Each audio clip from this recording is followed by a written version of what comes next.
Pues intento cambiarlas, porque siempre se dice, ¿no?, que no tengas la misma contraseña para todo, porque si te pillan una, te pillan todo.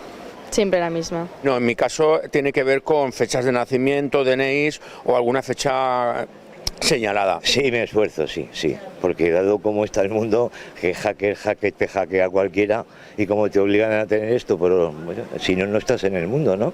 Que sean diferentes, por el mismo motivo que pasó en el museo, que si quieren entrar, entrarán, porque al final todo se sabe, estamos conectados 100%, entonces si una intenta diferenciar las contraseñas, mucho mejor. Ese increíble fallo de seguridad en el Museo del Louvre nos ha hecho preguntarnos si nuestras contraseñas son seguras.